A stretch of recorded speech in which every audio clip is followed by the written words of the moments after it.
assigned to Craig. I served in the Army. I served in Korea for 13 months. And I was discharged in 54, October.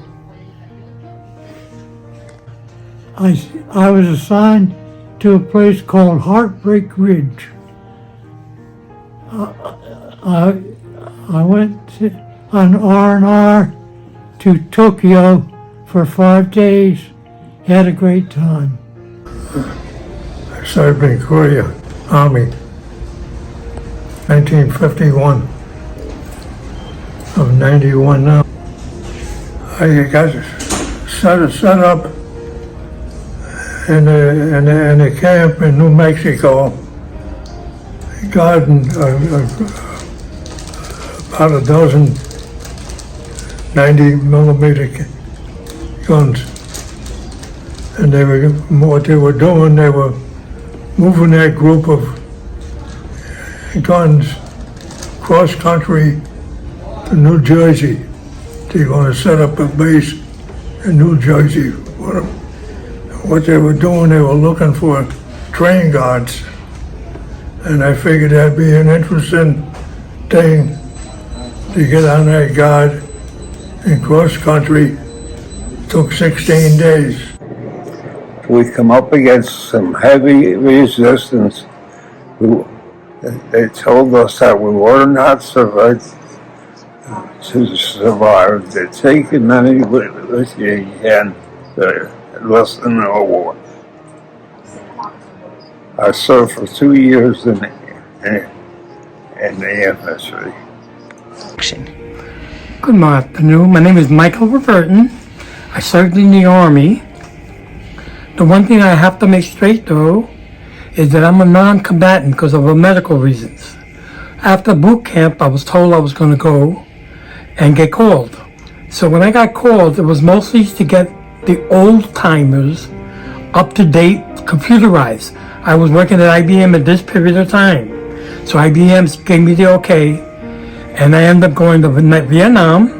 I went to Turkey, Vietnam, and Iran for the purpose of getting, sound serious, all these so-called big shots. And I have to get them up to date because those are the places where people don't know us, but missiles were being used. For that reason, the one thing they don't know is guided missiles. That's computerization. And I explained all emergency situations and everything to them. I come from a military family, but I'm considered a black sheep because I only made it up to major. Everybody else was either a general or a colonel. So that put me at the bottom of the list. And I appreciate this very much, and I thank you. Wish I could have done some fighting, but instead I did some teaching. All right, my name is Robert Pomeroy, and I served with the United States Army. Yeah.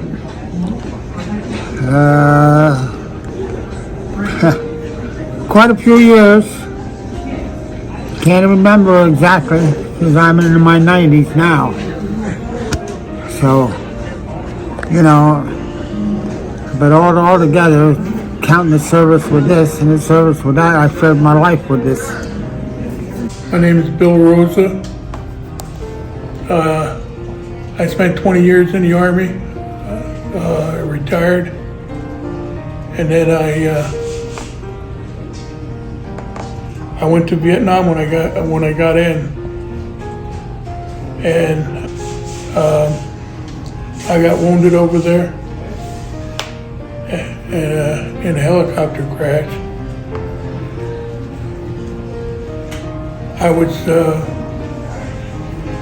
My occupational specialty was armor, but they put me in helicopters as a scout observer.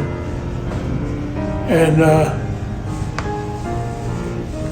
I didn't particularly care for flying when I first started, but toward the end of the tour I wanted to go to flight school to become a pilot, but right then they weren't accepting people that wore glasses. I don't know what the big deal was, but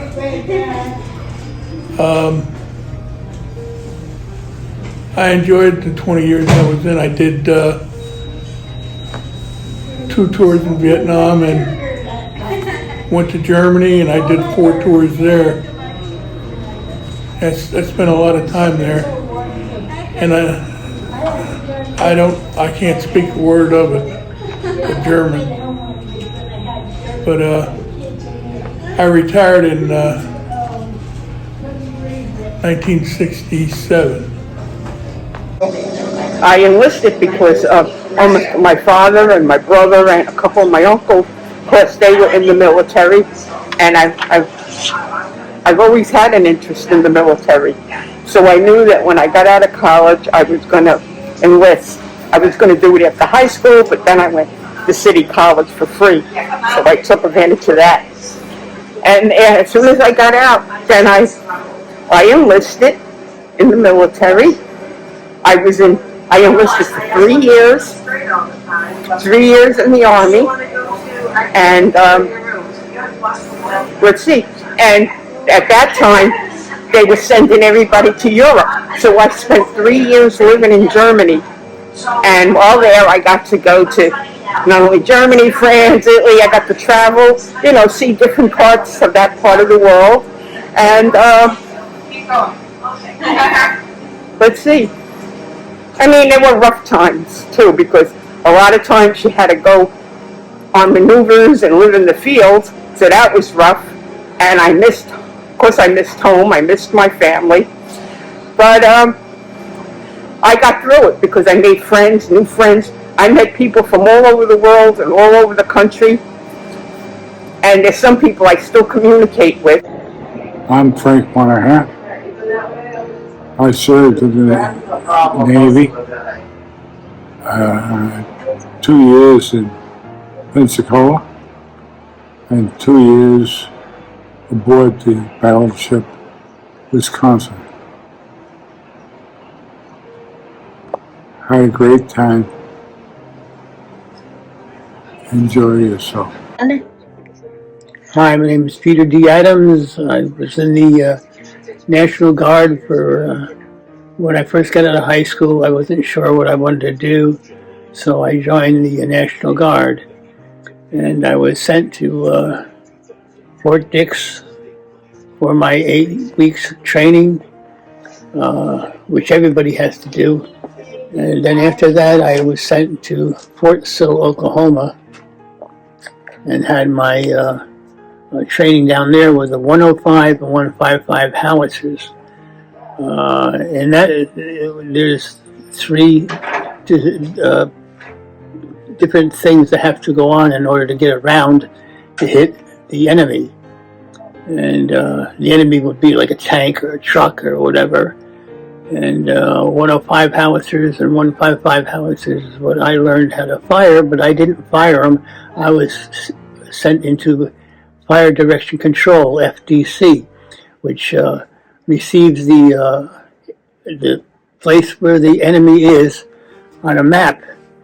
And FDC is way behind the guns. And they give the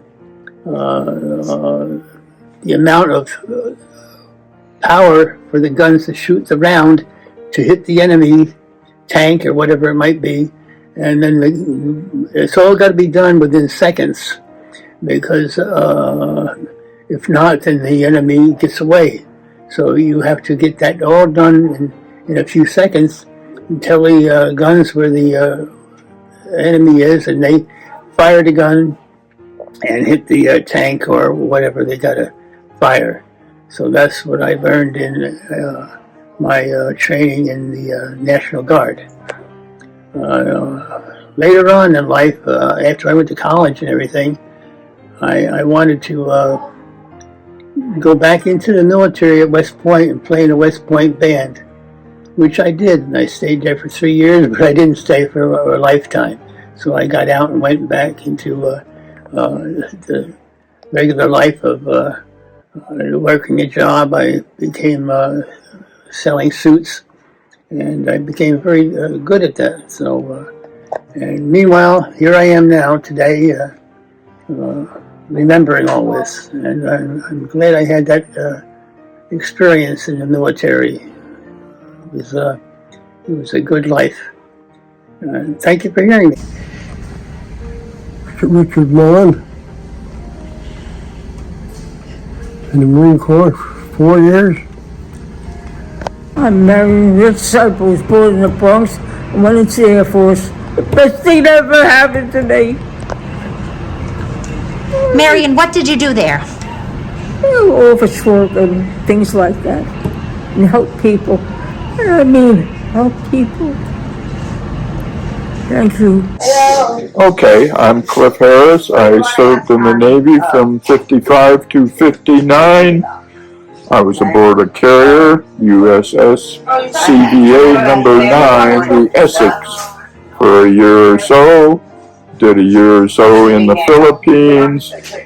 Took the carrier around the Cape of South America because it was too large to fit through the Panama Canal. So we sailed in both the Pacific and the Atlantic, went up into the Arctic, where it was very cold, and we lost a couple of aircraft up there and unable to retrieve the pilots because of the temperature of the water. But it taught me to grow up, it gave me a purpose in life, and it gave me a career, which I successfully completed after 28 years. So that's my story, and that's who I am.